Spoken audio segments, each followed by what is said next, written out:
Fala aí, rapaz. Episódio 16 já tá na área. Vamos fazer análise.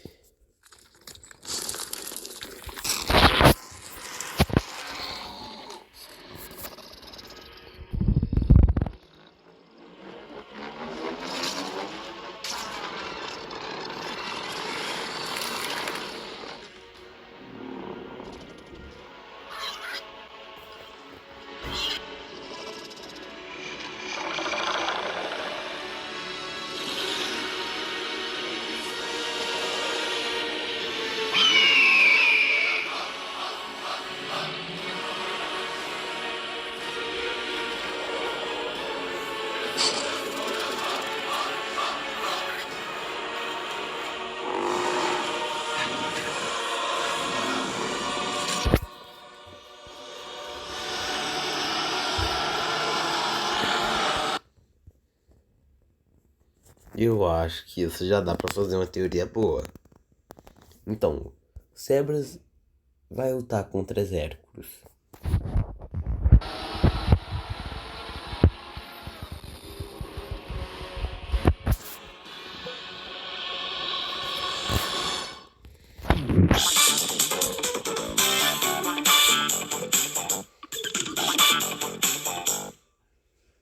Bom, com a queda do Hydra, Exércutos pôde assumir o trono de rei dos monstros oficial do mundo todo. E assim a humanidade começou a ficar um pouco mais próspera do que ela era. Porque assim que Exércutos assumiu o trono, ele começou a botar todos os outros monstros que estavam destruindo o planeta pra hibernar. Basicamente o mesmo papel que o Godzilla fez. Mas é claro que o seu rugido alfa não foi ecoado pra todos os cantos do planeta, tal qual o do Hydra foi. E nem todos os monstros também resolveram obedecer o Exércutos. Alguns monstros eram rebeldes. Então o Exércutos se dedicou a caçar esses monstros que eram rebeldes e colocá-los pra hibernar. Ele não matava eles, mas colocava eles em estado de hibernação. E durante essa caça, segue aqui a lista de monstros que ele teve que lidar. Na Rússia, ele teve que parar o Titanos Behemoth, um rinoceronte gigante que estava causando terremotos e erupções. No Egito, ele teve que lidar com a Typhonic, ou besta tifônica, se for levar em consideração a tradução literal. Bom, ela é uma espécie relativamente desconhecida. Não se sabe muito sobre ela, porque não tem nada parecido com o que ela é na natureza ou na vida real. A única coisa que sabem é que ela é uma fêmea e que os humanos batizaram ela de Seth, como uma homenagem ao deus Seth do Egito. Mas o que ela é um tanto quanto desconhecido. Na verdade, não se sabe nem se era um kaiju de verdade. Quando ele chegou na Coreia do Norte, ele teve que se deparar com a Kitsune, uma kaiju raposa de 9 caudas gigante. Bom, ela não era violenta, ela não estava causando a exata destruição que o Hydra quisesse que ela causasse. Na verdade, ela só tinha congelado um pouco a Coreia, trazendo neve e inverno antes da hora. Mas destruição, assim, ela não estava causando muito, não. Então o exército nem teve que brigar com ela. Ele só chegou lá, pediu pra ela hibernar e ela foi. Ela foi em direção pra Terra Oca. Porque ela é uma kaiju até que obediente. Eu não sei dizer direito. Eu só sei que ela não queria brigar. É isso. Então foi basicamente isso pelos próximos 4 meses que se seguiram. Ele ficou dando voltas e mais voltas ao redor do planeta para tentar amenizar a situação dos monstros que estavam destruindo as cidades, a banda do Hydra. Os monstros Nossa, muito da hora. que não tinham se curvado ao Exércutos, ele tinha ido lá e botado pra dormir, não matava, mas também não deixava acordado e tudo mais. E foi isso que aconteceu nesse período. Ficou assim por uns 4 meses e no ano seguinte a humanidade já estava mais próspera. E no ano seguinte a Civ cresceu de uma forma incomensurável, porque quando os humanos perceberam que, infelizmente, tentar resistir e lutar contra esses monstros era uma tentativa muito falha e que não tinha como vencer um humano com o recurso moderno que eles têm enfrentar uma coisa dessas, eles simplesmente desistiram e abraçaram de forma forçada a ideia de que humanos e monstros gigantes tinham que tentar conviver nesse mundo. E pra isso, nações do mundo inteiro começaram a entrar em negócio com a Civ, mandar agentes, fazer conexões, fazer tipo patrocínios, essas coisas assim. Ou seja, os governos do mundo inteiro estavam começando a confiar mais na Civ pra resolver essas coisas. Ai, essa doeu. E com essas parcerias feitas, o governo mundialmente teve todo o acesso do que a Civ trabalhava, ou seja, eles tinham permissão de acessar arquivos, tinham permissão para localizar monstros, localizar recursos úteis, contanto, é claro, que seguissem as normas do contrato, que era nada devia ser violado, ou seja, tudo que tem de pertence à Civ não pode ser compartilhado dos outros países, só as informações dessas situações aí. Ou seja, o governo dos Estados Unidos sabe que tem monstros vivendo no país deles, só que de acordo com a lei que foi infringida com a Civ, o governo dos Estados Unidos não pode fazer absolutamente nada para tentar matar esse monstro gigante, não pode fazer absolutamente nada para mexer com o que esse monstro gigante oferece pro mundo. Tipo, ele tem posse dos cristais cajus, eu não posso pegar esse cristal. Esse monstro gigante, sei lá, destruiu uma cidade. Eu não posso tentar matar esse monstro, porque se eu tentar ele vai destruir mais. Então é mais ou menos assim que funcionou esse registro aí. Porém, a gente sabe que desde que o mundo é mundo, a gente sabe que a democracia às vezes é falha. Então, por mais que alguns países tenham concordado com essa jurisdição da CIV, outros países, às vezes até empresas, não concordaram muito com isso não. E eles resolveram fazer as próprias jurisdições, tipo, foda-se o sistema, eu quero resolver do meu jeito. Uma das empresas que eu nunca cheguei a mencionar aqui na Lore, mas que é extremamente perigosa e que existe desde a Primeira Guerra Mundial, é a Gangue da Prata. E essa gangue, essa empresa aí, mano, pode ter certeza, essa empresa tá envolvida com tudo quanto é tipo de coisa, tipo, tráfico de animais, experimentos genéticos, lavagem de dinheiro, tudo quanto é tipo de coisa ruim, mano. Pode ter certeza que esse cara tá envolvido. E no centro de tudo, a cabeça das operações é a... Será que até o Renan? Será que eles criaram o Renan? Será que eles fizeram o Renan? Puta que pariu. É por isso que o Renan é tão babaca. É porque a Prata fez ele.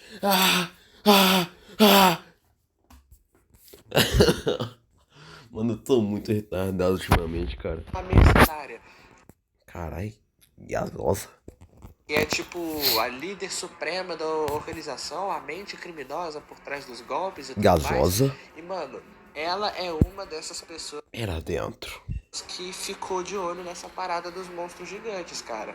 Ela interessou demais, ela abriu o olho, entrou fundo nesse negócio e pode ter certeza que no futuro ela encontrou coisas que não vão ser de muito agrado, não. E nessas empresas que não estavam obedecendo às jurisdições da CIV, elas caíram matando pra cima do quê? Dos cristais ancestrais, mano. Porque essas paradas aí, cara, são um negócio sinistro. Se cair nas mãos erradas, dá pra fazer uma possibilidade quase que infinita com esses cristais, mano. Tipo, porra, eles têm poder suficiente pra transformar animais, pra modificar a natureza, pra criar monstros gigantes. O que você acha que isso, na mão de seres humanos, podia fazer? Pois é.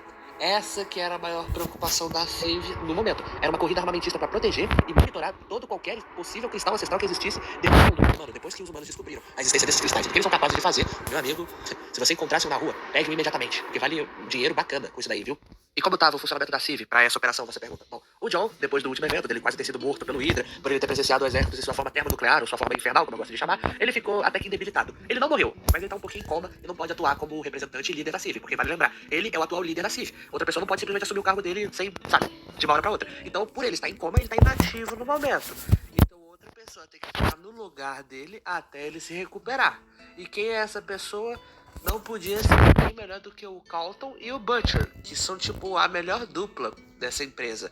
O Butcher ficou responsável por cuidar das questões públicas. O que são essas questões públicas? Bom, basicamente algumas empresas se aproveitaram com o fato dos kaijus terem se despertado, causado a destruição, e deixado alguma coisa pra trás. De repente, um fragmento da sua radiação, às vezes um pedaço de sua pele, pelo, alguma coisa assim que deixa pra trás normalmente, né? Alguma coisa que sai do corpo do kaiju e fica ali. Essas empresas vão lá, pegam esse fragmento e começam a estudar esse fragmento. E com esses estudos elas começam a fazer aprimoramentos tecnológicos, começam a fundir tecnologia com DNA kaiju, às vezes usam o DNA do kaiju pra fazer outras pesquisas, essas paradas aí. E o Butcher era responsável por cuidar dessas questões públicas pra que elas não virem, sei lá, um experimento super científico que talvez possa acabar com a raça humana ou acidentalmente gerar uma doença aí que possa exterminar a raça humana. E com isso, o Butcher acabou criando a Fundação para Humanos, que era uma empresa que utilizava agentes da própria CIV, ou às vezes soldados de alguma empresa que era aliada, e botava eles para lidar contra fogo com fogo, ou seja, usava os equipamentos que a própria CIV oferecia para lidar com os equipamentos que essas empresas aí criavam usando o DNA de kaijus. E eu acho que é a partir daqui que vocês vão começar a perceber que a parte kaiju desse universo vai começar a conversar com o núcleo dos super-heróis. Porque além do Butcher, na linha de frente dessa formação aí, dessa fundação, a gente tem o Máquina Azul, que é como se fosse uma espécie de membro fundador, um líder, um representante assim e tudo mais. Aqui também temos o Marimbondo, que é basicamente um homem-formiga, só que brasileiro, que controla vespas. Temos também o Soldado Negro, que é como se fosse um Capitão América, só que um pouco distorcido. Nessa época, ele ainda era um herói. Daqui a pouco ele vai começar a passar por um caminho mais anti-herói, algo mais sombrio, mas nesse período geológico aqui da história, ele ainda era um herói. E bom, juntando esses três, mais o Butcher da liderança, a gente tinha a parte das questões públicas, da CIV, que era basicamente esses três da liderança, da cobrança aí. Cara, tá ficando muito da hora. Cara, eu tô louco também pra saber desses heróis, né? Por enquanto, eu não vou falar muito dos heróis, porque eu só sei de uma parte dos heróis lá, que são a União Resistência, algo do tipo, não sei, esqueci o nome. Diga-se de passagem, eles viraram heróis memoráveis naquela época. Naquela época, né? Vale ressaltar que isso tudo aqui tá acontecendo ainda antes dos anos 2000. Mas se de um lado o Butcher tava indo bem, o Carlton da liderança até que tava indo de mal a pior, cara. Porque nos últimos anos em que ele fingiu a própria morte só pra ver o John evoluir, ele evoluiu tanto que o John não andava mais no mesmo ritmo que o Carlton. Ou seja, o Carlton tava meio que ultrapassado, digamos assim, ele não sabia liderar da mesma maneira que o John sabia. Então ele chegou lá, ele viu todas as mudanças que o John fez, ele viu todo o avanço que a CIV teve por causa dele, e ele pensou assim, mano, o que eu vou fazer aqui? Deu, meu nome.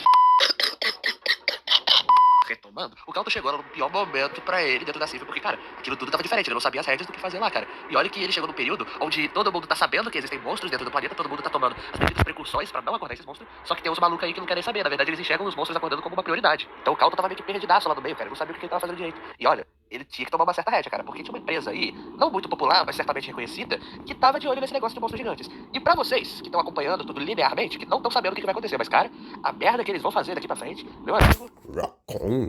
Rock Coins. Vai ser legal, não. Ai. Ah, também tô assim também, cara, também.